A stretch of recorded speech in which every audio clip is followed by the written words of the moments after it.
visto una película que en mi opinión es la mejor que se ha filmado sobre el holocausto judío durante la Segunda Guerra Mundial. Esa película se titula La lista de Schindler y fue filmada allá por los años 80. A mí me causó un gran impacto porque fui a verla con un amigo mío que es judío y que sus papás son sobrevivientes de la Segunda Guerra Mundial. Y de hecho, sus papás son amigos de muchos de los que el señor Schindler salvó.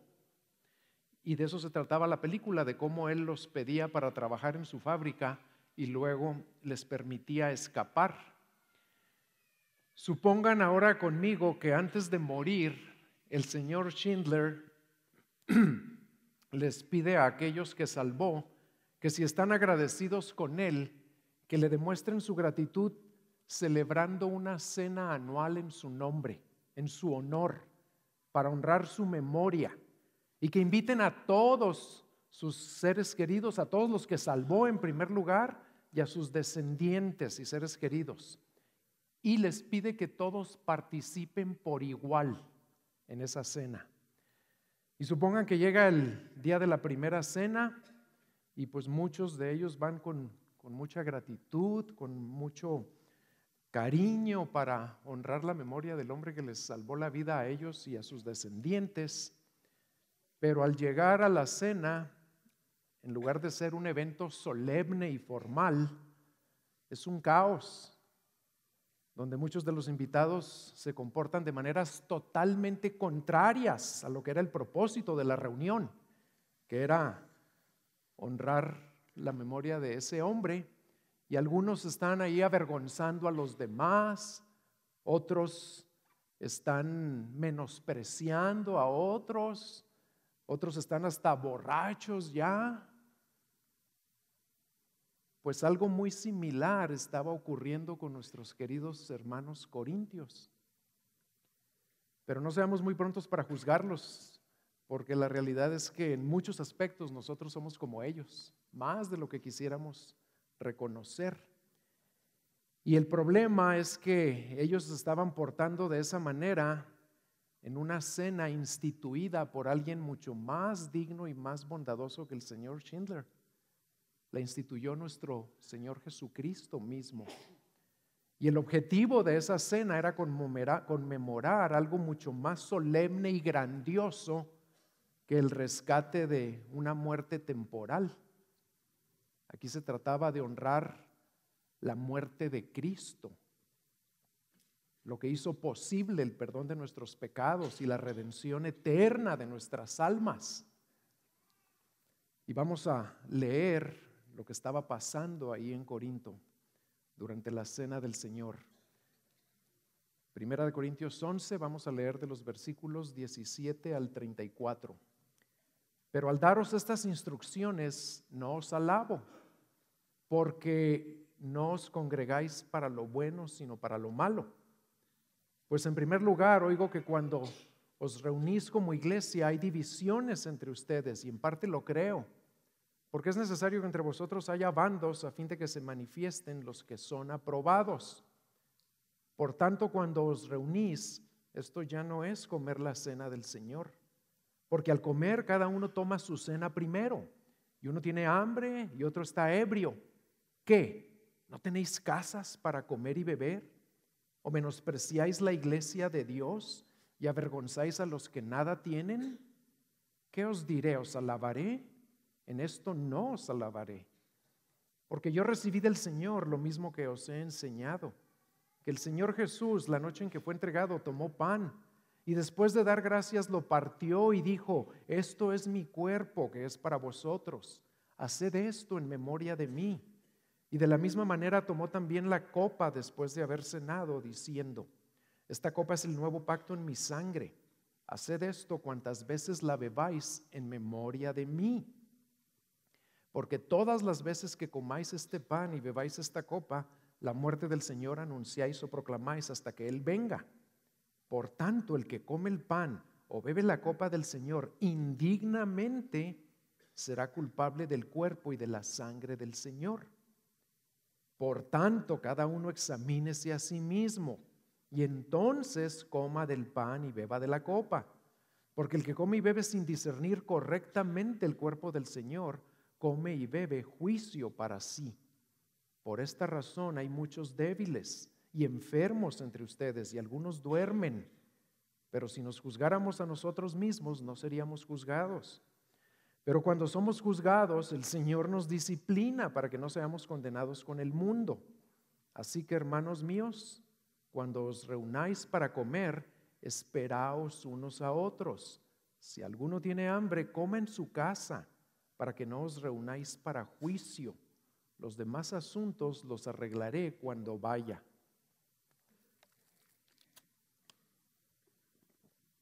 El título de este mensaje es Participando dignamente en la cena del Señor. Y vamos a ver 3 puntos principales. El primero de ellos, que va del versículo 17 al 22, se refiere a abusos que debemos evitar durante la cena del Señor y que los corintios estaban cometiendo. Por eso Pablo empieza esta sección dirigiéndoles un reclamo muy fuerte a los corintios y les dice en el versículo 17: al daros estas instrucciones no os alabo, porque no se congregan para lo bueno sino para lo malo.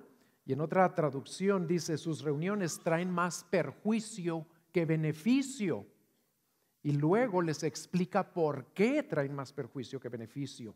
En primer lugar les dice a partir del versículo 18, pongan atención, les dice: oigo que cuando ustedes se juntan como iglesia, eso es clave, ¿cómo se juntan? Como iglesia, como el cuerpo de Cristo. Hay divisiones entre ustedes y en parte lo creo, les dice, porque es necesario que entre vosotros haya divisiones o bandos para que se manifiesten los que son aprobados por Dios, debería agregar ahí. Y el problema no era que no quisieran reunirse, los corintios eran muy buenos para reunirse y era la voluntad de Dios que su pueblo se reúna, ¿verdad? El problema es que como el cuerpo de Cristo, pues se deberían reunir para los propósitos de Cristo, porque eso es lo que ellos eran, el pueblo de Dios, pero se estaban reuniendo para los propósitos egoístas de algunos grupitos divididos que había entre ellos. Y esas divisiones no eran las mismas que ya vimos en el capítulo 1. ¿Se acuerdan cuando unos decían, yo soy de Pablo? Y otros decían, no, yo soy de Pedro. Y otros decían, no, yo soy de Apolos.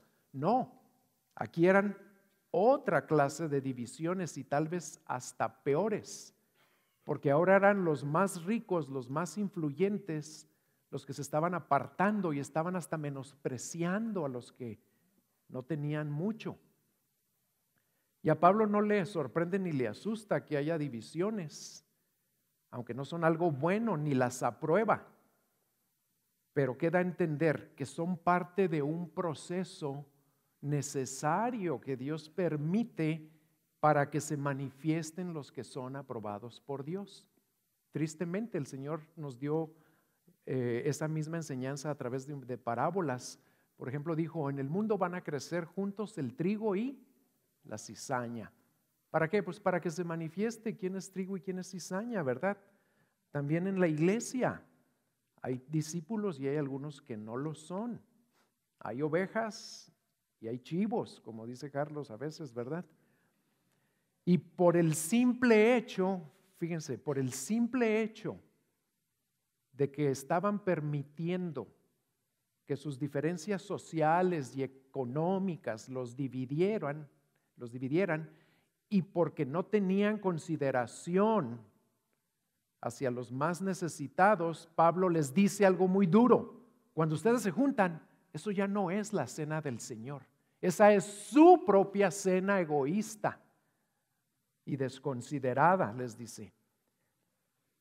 ¿Por qué? Porque si fuera la cena del Señor, sería algo que le pertenece al Señor, para que la coma el pueblo del Señor en la presencia del Señor, por medio de su Espíritu y para el honor del Señor.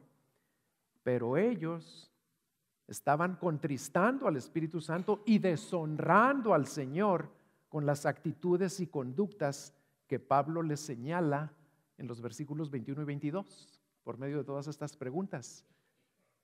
Les dice, porque al comer, cada uno toma su cena primero, y uno tiene hambre y el otro está ebrio. ¿Qué les dice? ¿No tenéis casas para comer y beber? ¿O menospreciáis la iglesia de Dios? Y no nada más eso, y además avergüenzan a los que nada tienen. No los puedo alabar por eso. Lo que estaba ocurriendo aquí, según los expertos, es que cuando la iglesia se reunía para tener la cena del Señor, los más ricos, en primer lugar, llegaban primero y se apartaban para comer sus propios banquetes abundantes, ¿verdad? Antes de que llegaran los demás, y no convivían, porque cuando llegaban los demás, los mantenían apartados, no los dejaban sentarse con ellos.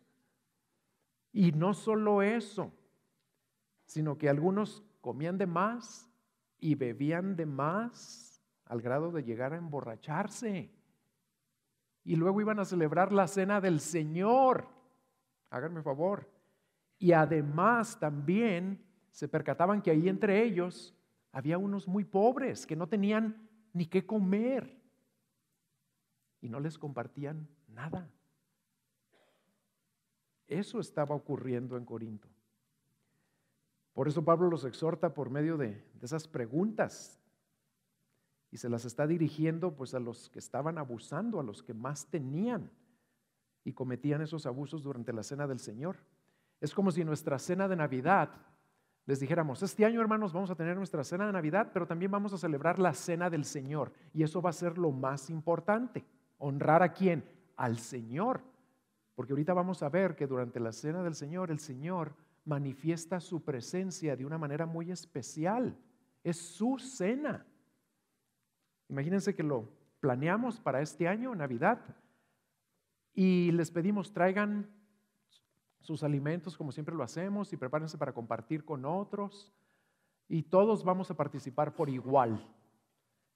Y que cuando llegan o empiezan a llegar algunos de ustedes, ven que aquí en los mejores asientos adelante, algunos ya están terminando de cenar y hasta borrachos. Y tenían un banquetote. Y ustedes dicen, bueno, pues estos llegaron primero, no sé por qué. Pero ustedes llegan porque ven que hay lugarcitos ahí enseguida de ellos y cuando se quieren sentar ahí cerquita, les dicen, no, vámonos, ustedes allá atrás, allá en las orillas.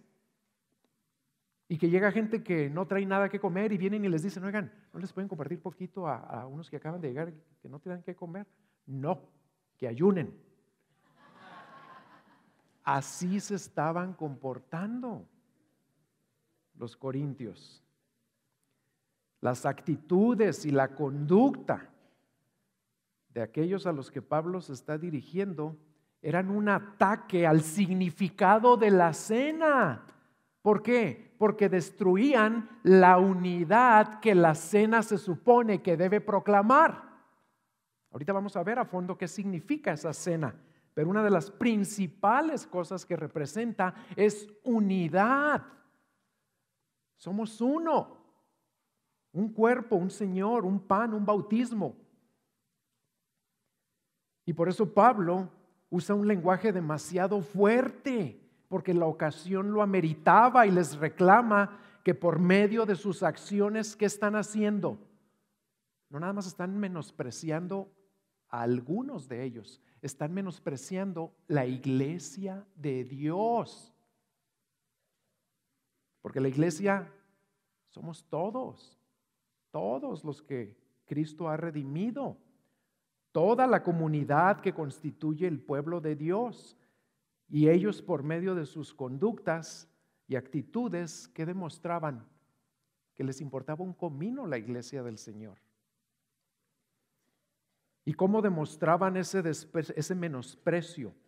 Pues porque les digo que no compartían con los que más necesitaban y además los avergonzaban. Y en el griego la palabra avergonzar es todavía peor, más profunda, porque los humillaban y los degradaban.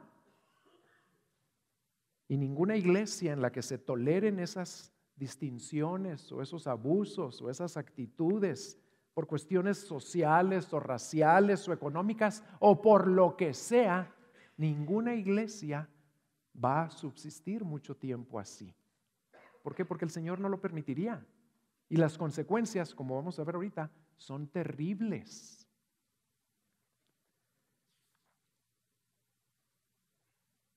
Cristo nos ha hecho un solo cuerpo y nos ha ordenado que proclamemos visiblemente esa unidad, y una de las maneras más importantes para proclamarlo es por medio de la cena del Señor.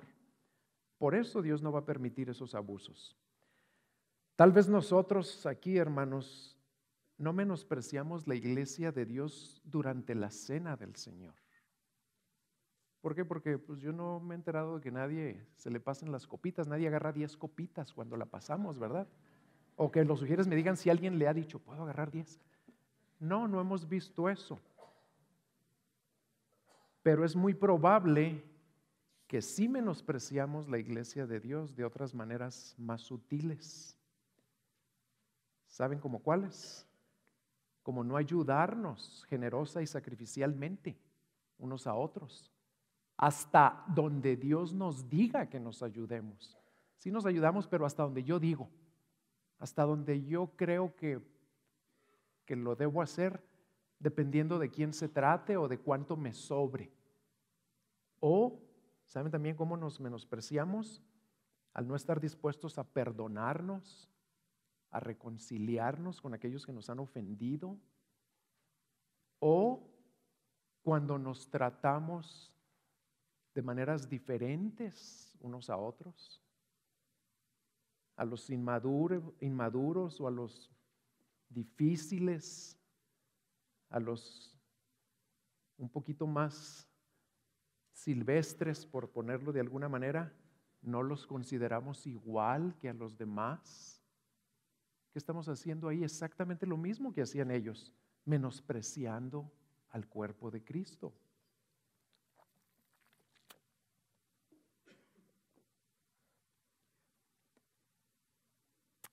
Y Dios no lo va a permitir, no lo va a tolerar. Así que hay que preguntarnos, ¿cuál es nuestra actitud hacia todos los que estamos aquí, hermanos? Siempre hay que preguntarnos cuál es nuestra actitud, y sobre todo en domingos como hoy que vamos a celebrar la Cena del Señor.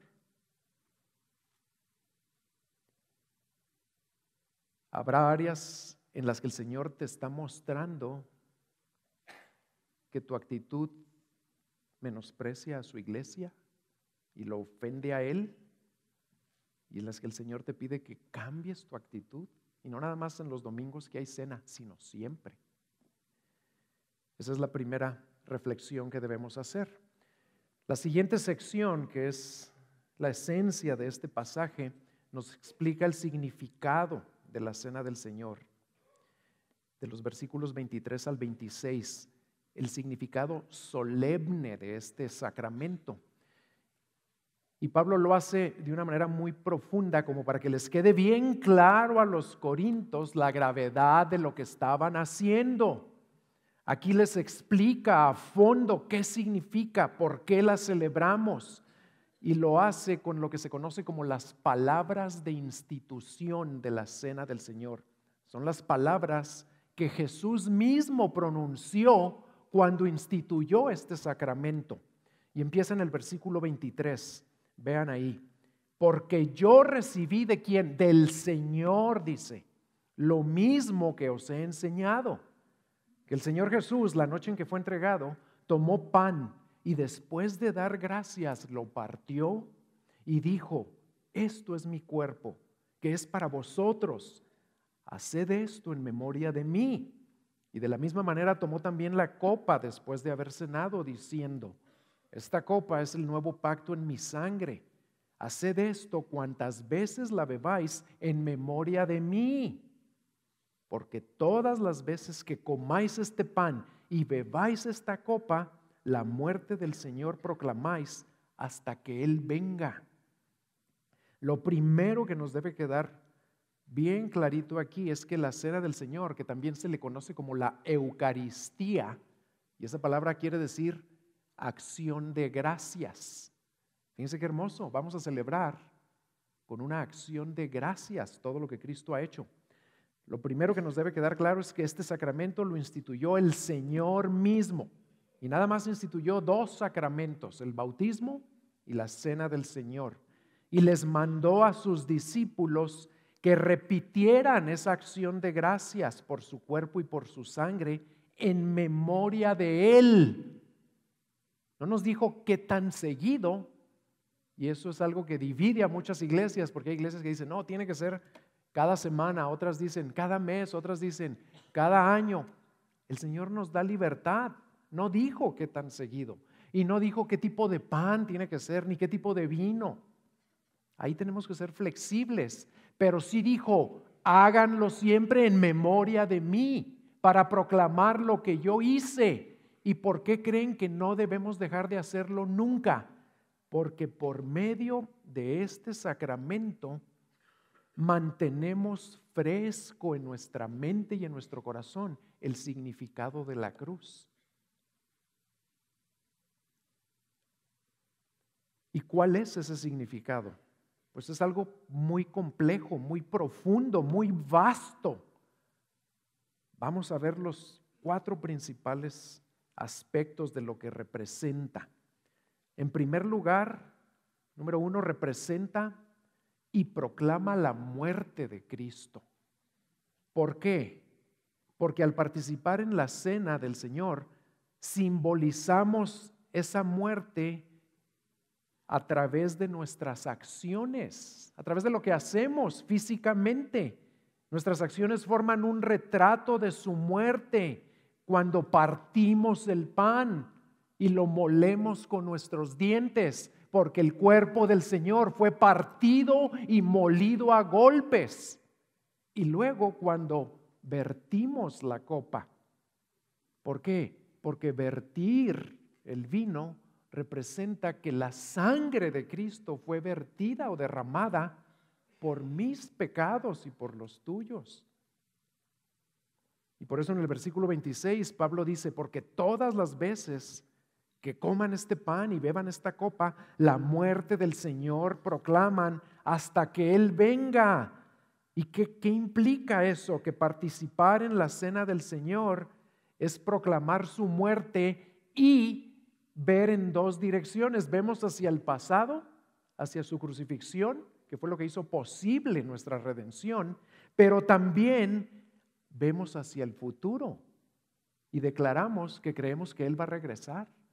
Y anticipamos que un día vamos a participar de una cena mucho más gloriosa, la cena de las bodas del Cordero.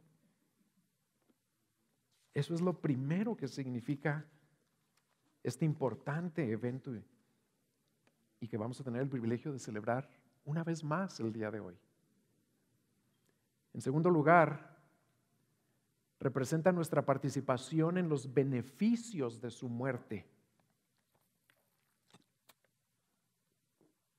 Es un acto por el cual, fíjense, hablando de los beneficios, primero tenemos que reconocer nuestra culpa. Es un acto por el cual nos declaramos culpables por la muerte del Señor. Y al tomar el pan y el vino públicamente delante de todos ustedes, reconocemos que fuimos partícipes de su ejecución y que su sacrificio fue necesario para pagar la culpa por nuestros pecados. Pero a la vez, al comer el pan y tomar de la copa, cada uno de nosotros también proclama que ya recibió los beneficios que Cristo ganó por medio de su muerte, los cuales incluyen el perdón de todo pecado, aún de haberlo enviado a la cruz a Él. Y estos beneficios se reciben por medio de la fe en su sangre. Y a eso se refiere Pablo en el versículo 24, cuando dice, esto es mi cuerpo, que es para vosotros. Ese para vosotros quiere decir, esto es mi cuerpo que va a ser partido, golpeado, escupido, azotado, traspasado para el bien de ustedes, para el perdón de ustedes, para la redención de ustedes. Eso quiere decir para vosotros. Y agrega algo en el versículo 25, dice, esta copa es el nuevo pacto en mi sangre. Este es el pacto prometido en Jeremías. Vayan a Jeremías capítulo 31 para que vean a qué se refiere el Señor con que es el pacto en su sangre, y no nada más el pacto, es el nuevo pacto. Con Moisés, el Señor había hecho un pacto y el pueblo nunca lo pudo cumplir porque le dio la ley del pacto y el pueblo siempre la estuvo quebrantando y desobedeciendo. Y no nada más ellos, ninguno de nosotros hemos podido cumplir la ley. Por eso el Señor tuvo que hacer un nuevo pacto, porque por medio de la ley nunca hubiéramos podido salvarnos. Todos somos rebeldes. Pero en Jeremías capítulo 31, versículo 31, Dios dio una promesa hermosa, porque Él sabía que nunca íbamos a poder obedecer la ley. Y dice, he aquí vienen días, declara el Señor, en que haré con la casa de Israel y con la casa de Judá un nuevo pacto. Esto lo dijo como 600 años antes de que Cristo repitiera esas palabras. No como el pacto que hice con sus padres el día que los tomé de la mano para sacarlos de la tierra de Egipto. Mi pacto que ellos rompieron, aunque fui un esposo para ellos, declara el Señor. Porque este es el pacto que haré con la casa de Israel después de aquellos días, declara el Señor. Pondré mi ley dentro de ellos y sobre sus corazones la escribiré. Y yo seré su Dios y ellos serán mi pueblo. Y no termina ahí, vean el versículo 34. Y no tendrán que enseñar más cada uno a su prójimo y cada cual a su hermano, diciendo, conoce al Señor. Porque todos me conocerán, desde el más pequeño de ellos hasta el más grande, declara el Señor. Ya ha declarado 3 veces, pues perdonaré su maldad y no recordaré más su pecado. Eso significa el derramamiento de la sangre de Cristo, el cumplimiento de esa promesa hecha 600 años antes del día que lo crucificaron. Y lo más hermoso es que cuando hizo esa promesa, ustedes y yo todavía no existíamos, pero estaba pensando en ustedes y en mí, que también somos beneficiarios de ese nuevo pacto. ¿Por qué? Porque también hay otras promesas en las que Él había afirmado que iba a traer gente de todo pueblo, lengua y nación, como acabamos de cantar. También tenemos el privilegio de beneficiarnos de ese nuevo pacto en su sangre, por medio de la fe en Jesucristo. En el antiguo mundo, en el mundo de la Biblia, los pactos no se firmaban porque no había papel. Los pactos se ratificaban con sangre. Los que hacían un pacto se abrían y juntaban su sangre o derramaban sangre sobre algo en lo que se habían puesto de acuerdo, sobre la piel o el cuero en el que habían escrito algo. Y el Señor ratificó el pacto derramando toda su sangre en la cruz para perdonar nuestra maldad y no recordar más nuestro pecado. Y eso es lo que vamos a celebrar ahorita en la cena del Señor. Desgraciadamente no estamos lo suficientemente conscientes de lo que implica cada vez que la tomamos. Número 3. Ya vimos que representa y proclama la muerte del Señor y en segundo lugar representa nuestra participación en los beneficios de esa muerte. Y número 3, nos provee alimento espiritual. Así como el alimento ordinario nutre nuestros cuerpos, el pan y el vino de la cena del Señor nutren nuestro espíritu. El Señor mismo lo dijo eso en Juan. Vayan a Juan capítulo 6, donde vienen palabras que escandalizaron a sus discípulos y a muchos de los que las escucharon, y de hecho se empezaron a alejar del Señor. Fíjense lo que le dice en el versículo 53 de Juan 6. Entonces Jesús les dijo: en verdad os digo, si no coméis la carne del Hijo del Hombre y bebéis su sangre, no tenéis vida en vosotros. El que come mi carne y bebe mi sangre tiene vida eterna, y yo lo resucitaré en el día final, porque mi carne es verdadera comida y mi sangre es verdadera bebida. El que come mi carne y bebe mi sangre permanece en mí y yo en él. La cena del Señor nos da esa oportunidad de permanecer en él. Y no literalmente, no está hablando de que el pan se vuelve el cuerpo de Cristo y el vino se vuelve la sangre. No, algunas denominaciones o algunas iglesias creen eso. No es lo que nosotros creemos. Nosotros creemos más bien que el pan y el vino son representaciones simbólicas del cuerpo y de la sangre de Cristo. Pero a pesar de que sean representaciones simbólicas, sí constituyen algo que nutre nuestras almas por medio de la fe.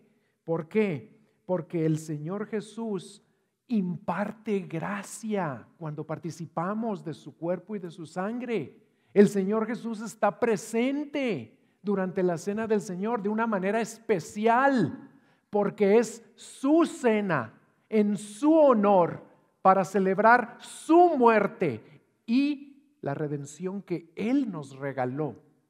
Por eso va a nutrirnos, a edificarnos, a fortalecernos, si participamos en ella de una manera digna, conscientes de lo que representa.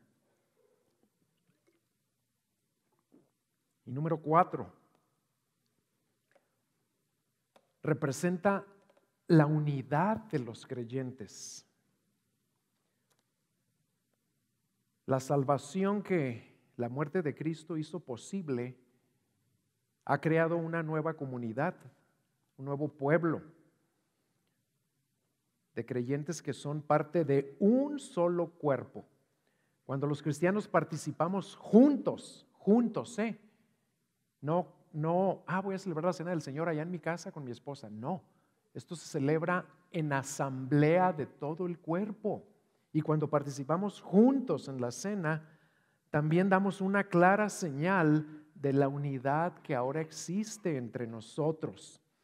Y ahí en 1 Corintios 10, váyanse al versículo 17 del capítulo 10, para que vean por qué es así. Dice: puesto que el pan es uno, nosotros que somos muchos somos un cuerpo, pues todos participamos de aquel mismo pan.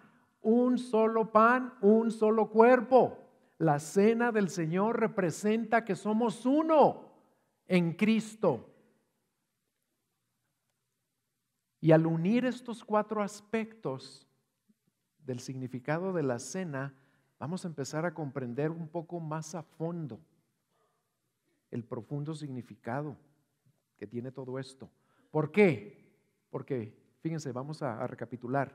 Cuando tú participas y yo participo, estamos en la presencia misma de Cristo, porque al ser su cena celebrada por su cuerpo y en su honor, Él estará presente.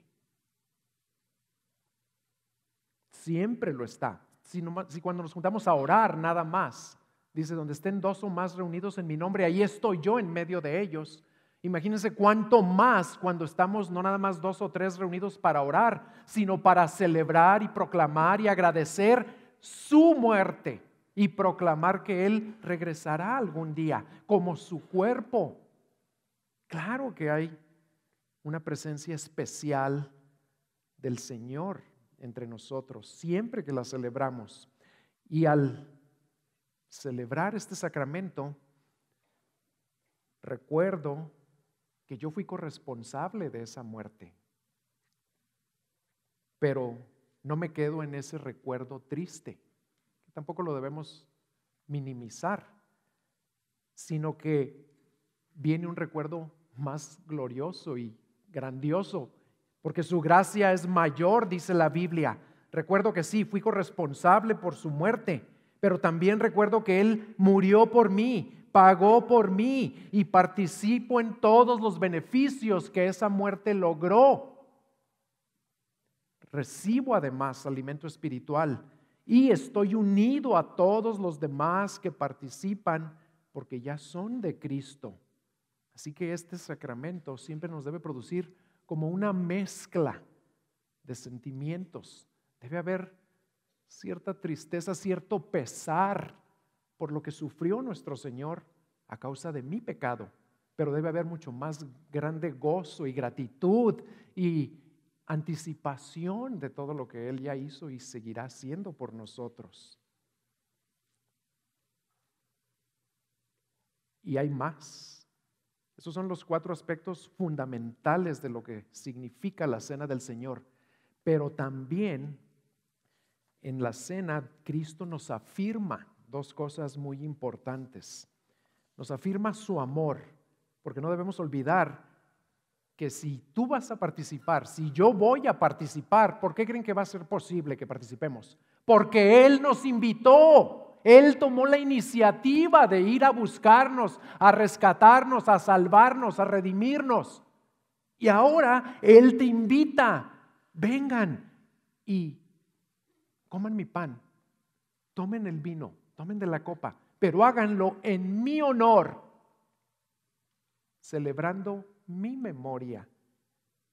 Y eso nos debe recordar continuamente que Jesucristo me ama y te ama a ti de una manera personal. Cada vez que participes en la cena del Señor, que sea de aliento para tu vida, que te reconforte y te edifique, porque te recuerda del inmenso amor que Cristo tiene por ti.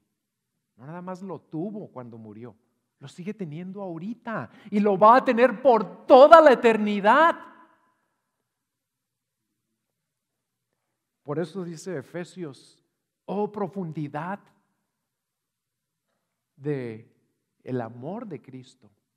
¿Cuál es la anchura, la altura, la longitud, la profundidad? Es imposible comprenderlo. Y otra cosa que Cristo nos afirma cuando participamos en su cena es que todas las demás bendiciones de la salvación están reservadas para ustedes y para mí, que no éramos dignos de ellas, que nunca nos las hubiéramos podido ganar por nosotros mismos. El hecho de que Cristo nos invite a su presencia por medio de la cena del Señor, ¿saben qué nos asegura? Que Él tiene muchas otras y abundantes promesas reservadas para nosotros. Y al comer del pan y beber del vino, estamos dándole una probadita a un banquete mayor que celebraremos un día en la mesa del Rey y en la presencia física del Rey. Y venimos a su mesa como miembros de su familia eterna. Y ya nadie nos va a impedir acercarnos a esa mesa. Cuando el Señor nos da la bienvenida a su mesa, nos asegura que también nos dará la bienvenida a todas las demás bendiciones que nos ha prometido, incluyendo la gran cena de las bodas del Cordero, donde, aunque nos parezca difícil creerlo, hermanos, o entenderlo, ya hay un lugar preparado para ti y para mí. ¿Por qué? Por lo que Cristo hizo, nada más. Imagínense, a todo mundo le encanta ir a los eventos fastuosos y maravillosos que prepara el mundo, ¿verdad? Todo mundo quisiera estar en las ceremonias esas que vemos en la televisión y que se celebran con mucha pompa. Bueno, piensen en esto y que no se les olvide nunca. El evento más glorioso y majestuoso de toda la eternidad será la gran cena de las bodas del Cordero. Nada se va a comparar a eso, porque ahí no van a cantar artistas famosos, ahí van a cantar los ángeles y nosotros, y todos con voces perfectas. Y ahí no va a haber luces de colores especiales. Ahí lo que va a brillar es la gloria de la presencia del Rey mismo. En ese evento que nadie se lo va a querer perder, ya tenemos un lugar reservado y gratis. Gratis para ti. A Él le costó su sangre. Eso también nos lo recuerda participar en la cena del Señor.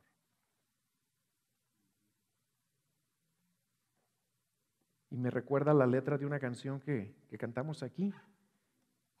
Yo era tu enemigo y ahora sentado a tu mesa en el gran banquete de las bodas de mi Rey y Redentor con su iglesia, de la cual soy parte por su gracia. Es difícil captarlo, pero ¿cómo termina la canción? Gracias, Cristo. Gracias, Cristo. ¿Y qué significa la cena del Señor? Acción de gracias a Cristo. ¿Por qué? Por su muerte. ¿Qué hizo? Pagó tu pecado. ¿Para qué? Para que fueras redimido y adoptado y pudieras estar en esa cena y en su presencia por toda la eternidad. Así que cada vez que comamos ese pan y bebamos esa copa, también vamos a estarle proclamando al Señor: yo te necesito, Señor, y confío en ti, Jesús, para perdón de mis pecados, para vivificar y fortalecer mi alma, pues solo por tu cuerpo molido y tu sangre derramada, yo pude ser salvo. De eso se trata este sacramento.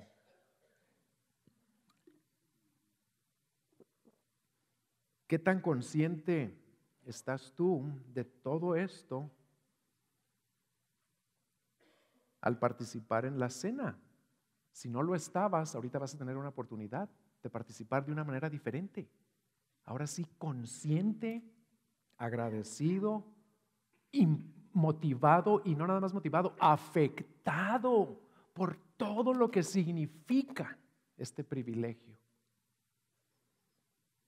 Pero antes de hacerlo, tenemos que leer el resto del capítulo, donde vienen advertencias y exhortaciones muy serias para participar dignamente en esa cena.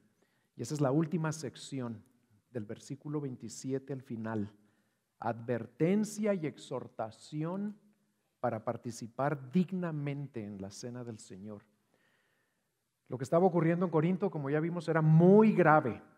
¿Por qué? Porque en lugar de que la cena del Señor fuera en honor de Cristo, lo estaba deshonrando por los abusos y la falta de consideración de unos para con otros y por las divisiones que había.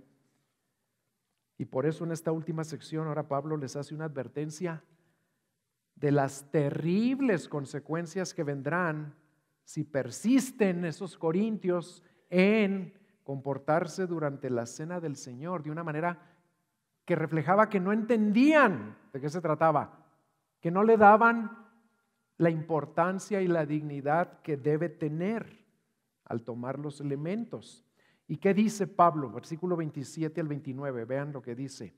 Por tanto, dice, el que come el pan o bebe la copa del Señor indignamente será culpable del cuerpo y de la sangre del Señor. Por tanto, cada uno examínese a sí mismo y entonces coma del pan y beba de la copa. Porque el que come y bebe sin discernir correctamente el cuerpo del Señor, come y bebe juicio para sí.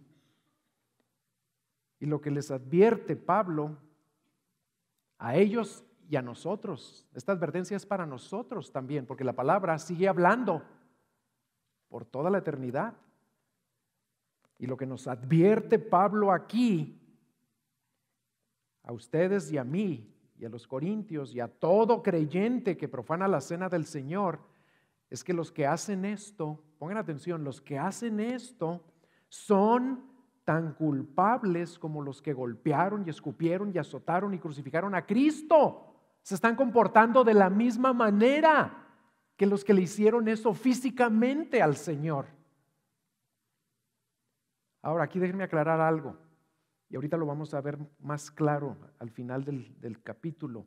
No quiere decir que van a perder su salvación si alguien participa de una manera indigna en la mesa del Señor, porque a lo mejor lo hace por ignorancia, pero en esa ignorancia se está comportando como aquellos que trataron de esa forma tan cruel a nuestro Señor, y serán juzgados por el Señor, aunque el juicio del Señor para sus hijos no es igual que para los que no lo aman.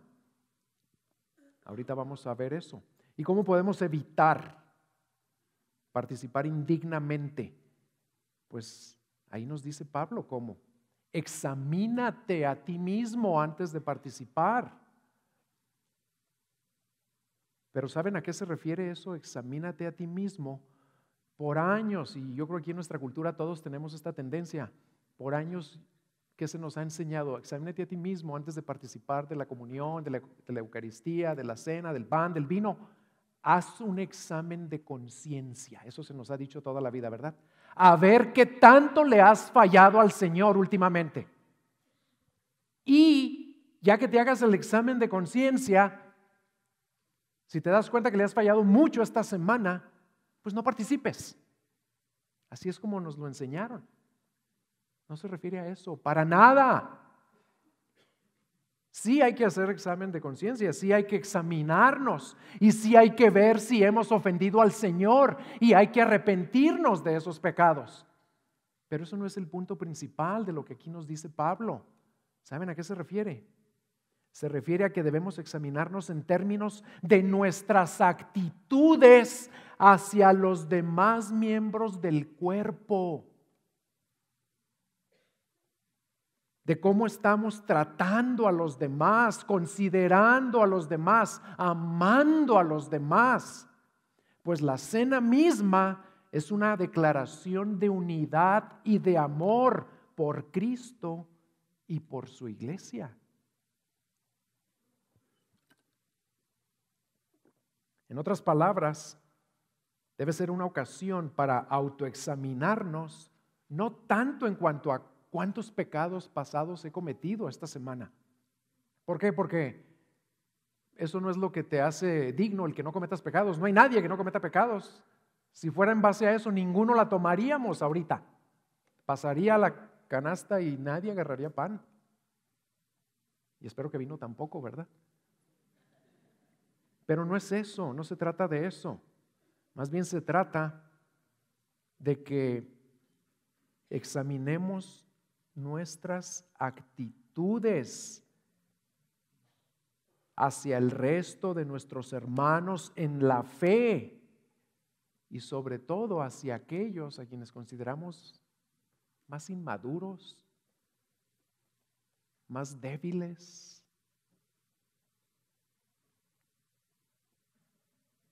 La advertencia es a aquellos que por su trato desconsiderado hacia los más débiles se estaban burlando de lo que representa la cena. Estaban profanando la cena. ¿Y saben qué quiere decir profanar? Quiere decir no tratar con el debido respeto algo sagrado. ¿Pero por qué no la estaban tratando con el debido respeto? Por la manera como estaban tratando a los demás, que son el cuerpo de Cristo. Porque al tratarlos así a ellos, así estaban tratando a Cristo. Recuerden que Cristo se identifica con su pueblo.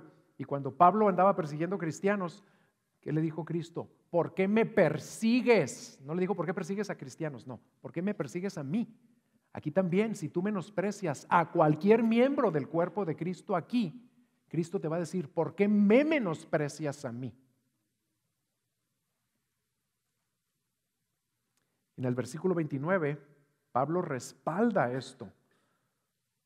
Porque cuando dice el que come y bebe sin discernir el cuerpo del Señor, ahí no se refiere ya al cuerpo físico del Señor, se refiere a su iglesia. Y está hablando del mismo problema o abuso que ya había mencionado antes en el versículo 22, menospreciar la iglesia de Dios, o en el versículo 27, come el pan o bebe la copa del Señor indignamente. Eso es no discernir el cuerpo de Cristo. Debemos distinguir qué es la cena del Señor. No es cualquier comida, es la única comida en la cual en una mesa común, con un solo pan y una sola copa, proclamamos que a través de la muerte de Cristo, ¿ahora qué somos? Un solo cuerpo. Eso es esa cena. Somos el cuerpo de Cristo. Y ya no solo somos un grupo de personas socialmente diversas, que podemos mantener esas diferencias al venir aquí. Imagínense que cuando llegaran aquí les dijéramos, a ver, ¿usted dónde vive? Ah, ya, entonces siéntese por allá. ¿Y usted dónde vive? ¿O usted qué carro trae? Ah, entonces usted siéntese por acá. ¿Y usted? Ah, no, usted siéntese por aquí. No, en la cena del Señor eso es abominable. En la iglesia del Señor eso es abominable. En la vida cristiana eso es aborrecible, porque eso es menospreciar a Cristo. Debemos discernir, dice Pablo aquí, correctamente el cuerpo de Cristo. ¿Y qué es discernir? Es reconocer como algo distinto. El cuerpo de Cristo, del cual todos somos parte y en el cual todos somos dones los unos para los otros, es sagrado. Y menospreciar en cualquier forma a aquellos un poco más débiles en ese cuerpo, o no amarlos en cualquier forma, es no discernir el cuerpo del Señor correctamente. ¿Y saben en qué va a resultar? Véanlo ahí en el versículo 29. Va a resultar en juicio. Si tú estás viniendo a la mesa del Señor y tomas del pan y comes del pan y bebes de la sangre, del vino, y no estás amando a tus hermanos como el Señor nos pide, vas a beber juicio. El Señor te va a disciplinar. Y en el versículo 30 dice algo tremendo. Pablo dice, por no tomar en serio todo lo anterior, por no darle al cuerpo de Cristo y a la cena del Señor el trato sagrado y solemne que merece, hubo consecuencias muy severas para los corintios. Y aquí las pone de una manera muy elegante. Por eso hay muchos débiles y enfermos entre ustedes y algunos duermen. ¿Saben a qué se refería? Por eso algunos están bien enfermos y otros ya se murieron. Eso quiere decir que otros duermen. Dios permitió que hubiera enfermedades terribles y muerte como consecuencia de la manera en la que estaban menospreciando la iglesia del Señor. ¿Y saben qué es lo más triste? Que a veces por las acciones de unos, por las malas actitudes de unos cuantos, sufre toda la iglesia. Por eso debemos apartarnos de todo pecado, todos. Con mi pecado afecto a todos ustedes, no nada más a mí. Con tu pecado afectas a tu familia en primer lugar y a esta familia también. Es como cuando al cuerpo le duele una parte. ¿A poco cuando te duele una parte dices, bueno, me duele este dedo, pero todo el resto de mí está feliz y voy a andar contentote? Pues no, si te duele una parte afecta a todo el cuerpo. Aquí también había entre ellos serias consecuencias por el pecado de algunos. ¿Y Dios qué hizo? Pues los tuvo que disciplinar, como un padre amoroso disciplina a sus hijos. ¿Para qué? Para evitarles hacerse más daño, tanto a ellos mismos como a los demás. Y esto lo vemos en los versículos 31 y 32. Dice, pero si nos juzgáramos a nosotros mismos, o sea, si nos examináramos, no seríamos juzgados. Pero cuando somos juzgados, el Señor nos disciplina para que no seamos condenados. El Señor nos tiene que disciplinar al grado, fíjense qué tremendo, nos disciplina al grado de que a algunos les va a permitir morir. Y no se van a perder, siguen siendo sus hijos. ¿Para qué? Para que no sean condenados, porque si siguieran con esas actitudes, lo seguirían deshonrando a Él y causarían mucho más daño entre su pueblo.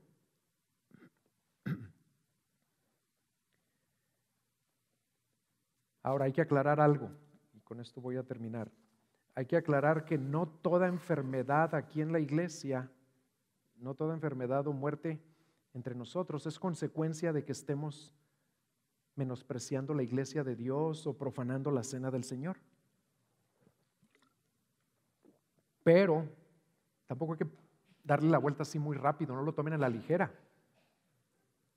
También es bueno recordar que hay ocasiones en que Dios sí juzga o disciplina a su iglesia por causa de estas actitudes. Son algo más serio de lo que a veces nosotros consideramos y nos debe traer a sobriedad, a examinar a fondo nuestras actitudes y acciones hacia todos los demás, no solo hacia algunos de ellos. Y cuando esas acciones y actitudes le agraden al Señor, entonces sí vamos a poder participar con libertad de la cena. ¿Cuál debe ser nuestra actitud? En el versículo 33, ahí termina Pablo diciendo, así que hermanos, cuando se reúnan para comer, ¿y comer qué? Pues ahora la cena del Señor, ahora que sí sea la cena del Señor, espérense unos a otros, pero espérense no refleja lo que significa. Les dice, considérense unos a otros, recíbanse con gusto unos a otros. Así es como debemos participar.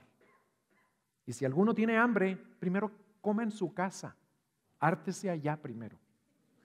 Y luego venga acá a participar de algo que no es para hartarse, es para agradecer, para honrar a Cristo, para recordar lo que Él hizo y para tener comunión con los hermanos. De eso se trata. Concluyendo, un autor que se llama Michael Green resumió de una manera excelente todo lo que Pablo nos enseña en este pasaje acerca de la cena del Señor. Y fíjense lo que dice este autor. La cena del Señor es un medio por medio del cual Dios nos permite mirar en 6 direcciones. Pongan atención, dice, miramos hacia atrás, hacia la muerte de Cristo, por mí. Miramos hacia adentro, al examinarnos a nosotros mismos. ¿Cómo están mis actitudes antes de participar de la cena? Mis actitudes hacia los demás hermanos y hermanas en la fe. Miramos hacia arriba, al tener comunión con Dios, porque ¿quién va a estar presente en la cena? El Señor mismo. Miramos hacia nuestro derredor, al tener comunión unos con otros. Y miramos hacia adelante, anticipando la venida del Señor, y también miramos hacia afuera, al proclamar el mensaje de Cristo a los perdidos. Todo esto nos lo va a permitir ahorita el Señor al participar de su cena. Y la aplicación más obvia, más directa de este mensaje, pues es terminar celebrando la cena del Señor. Pero antes de hacerlo, pongamos en práctica lo que acabamos de escuchar. Todo lo que Dios nos acaba de hablar. Y tomemos unos momentos para examinarnos, para arrepentirnos de cualquier pecado no confesado al Señor, cualquier pecado que seguimos tolerando ahí, principalmente de cualquier actitud o acción que menosprecie a otro miembro de la iglesia de Dios. Y si hay algunos aquí que dicen, es que yo traigo algo contra alguien y no lo puedo soltar, tú no debes participar, porque comerías y beberías juicio para ti. ¿Quiénes pueden participar? Los que realmente son creyentes, son nacidos de nuevo, que ya se convirtieron, que ya le entregaron su vida a Cristo y pusieron toda su fe en esa muerte y en esa sangre que Él derramó. Para ellos es. A veces mencionamos aquí que una manera de discernir si tú debes participar o no es si ya te bautizaste, pero no es un requisito estar bautizado, porque hay creyentes que ya aman a Cristo, que ya nacieron de nuevo, que son discípulos y no se han podido bautizar por alguna razón. Sí puedes participar, pero los que no deben participar son los que no están discerniendo correctamente el cuerpo de Cristo. ¿Por qué? Por actitudes de falta de perdón, de falta de consideración hacia los demás. Entonces vamos a pedirle al Señor que nos ayude a hacer a un lado todo eso para venir a recibir este sacramento y beneficiarnos de todo lo que significa, de todo lo que representa, dándole gracias a Dios por lo que Cristo hizo. De eso se trata. Y puede haber otra clase de personas aquí, las que quisieran participar, pero no pueden. Algunos pueden, pero no deben, porque tienen que hacer a un lado esas actitudes, arrepentirse de ellas, reconciliarse con hermanos. Pero algunos no pueden ni deben, porque no son de Cristo todavía. No se han arrepentido, no le han entregado su vida al que murió y pagó por los pecados de todo el mundo. Si hay personas así aquí, no participes. Arrepiéntete de tus pecados primero y dale tu vida, entrégale tu vida, pon toda tu fe y toda tu confianza en Cristo Jesús. Y después podrás participar. Y si no sabes cómo hacerlo, pasa aquí ahorita al final y con gusto te ayudaremos a que pongas tu fe en Jesucristo